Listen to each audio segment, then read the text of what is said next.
In this video, I'm going to discuss how to apply for a BTO if you are a second timer.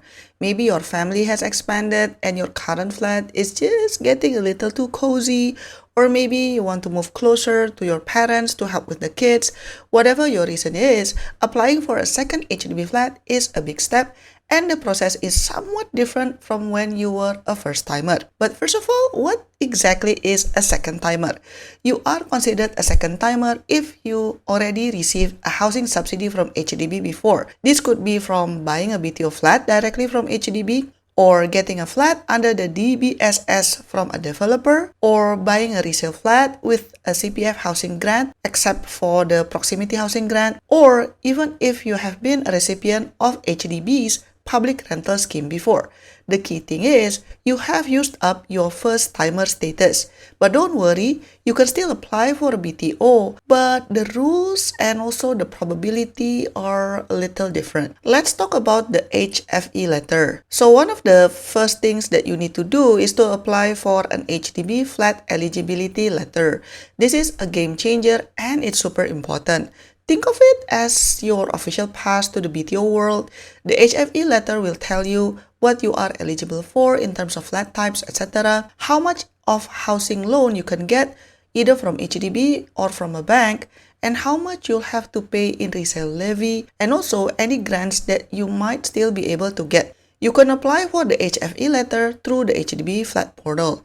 It is a one-stop shop that makes the whole process so much smoother. You won't be able to apply for a BTO without it, so make sure you apply for this HFE letter. Now let's talk about eligibility.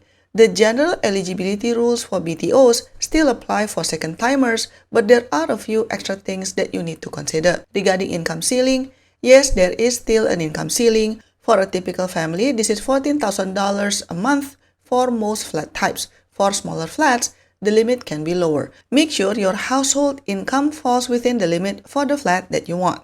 Regarding property ownership, you cannot own any other private property either in Singapore or overseas.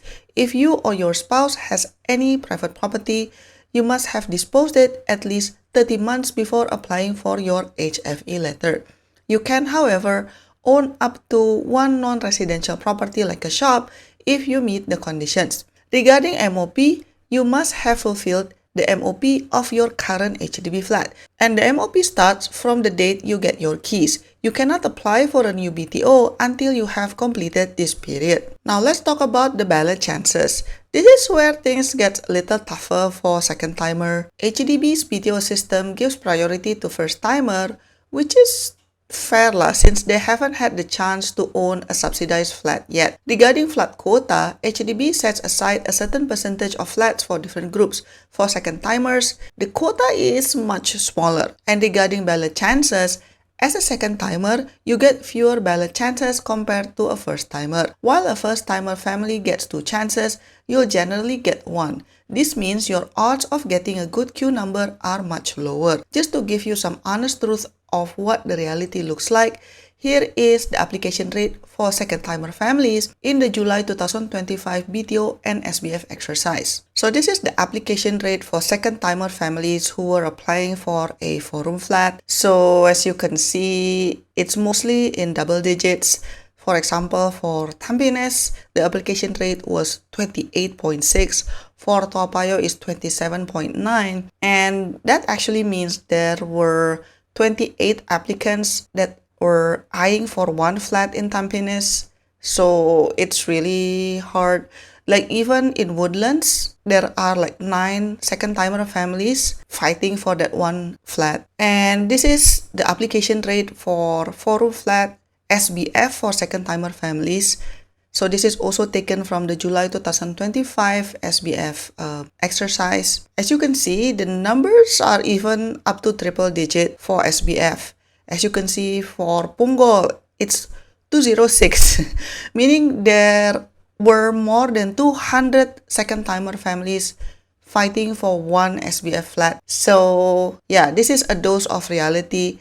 You just have to be realistic that indeed, as a second-timer, your chances are just much smaller. To improve your chances, HDB does have some priority schemes that you can use as a second timer. The first one is Married Child Priority Scheme, or MCPS. If you are looking to live with or near your parents, this is the scheme for you.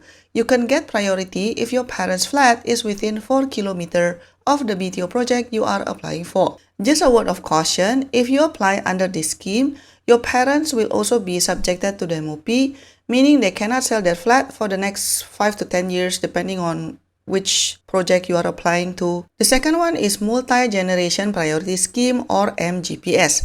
This is for a truly multi-generational move. You and your parents can apply for 2 separate flats in the same BTO project. This is a great way to live close by, but still have your own space. And then the next one is Third Child Priority Scheme.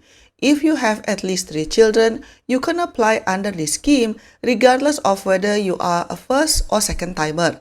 A certain percentage of flats are set aside for this group. And then the next scheme is Assistance Scheme for Second Timers. This is specifically for divorced or widowed parents with young children under the age of 19. It provides a small quota of 2-room flexi and 3-room flats in non-mature estates. Now let's talk about the resale levy. Since you have already enjoyed a housing subsidy, you will have to pay a resale levy when you buy a second BTO flat. This is HDB's way to ensure a fair distribution of subsidies. The amount you have to pay depends on the size of your first flat. You can check the exact amount on the HDB website, or better yet, your HFE letter will tell you exactly how much you need to pay. The resale levy can be paid in cash or with your CPF funds, or a combination of both. It is quite a significant amount, so make sure you factor this into your financial planning. Speaking about financial planning, well, buying a second flat is a major financial commitment. Here are some of the things that you need to think about. Number 1, selling your current flat. The proceeds from the sale of your current flat will be used to pay off your outstanding loan and go back into your CPF account, including any grants you received and the interest that you would have accumulated. This money must be used for your new BTO purchase first. HDB has a scheme called the Enhanced Contra Facility that lets you sell your current flat and buy a new one at the same time, which can make things easier. And then next one, housing loan.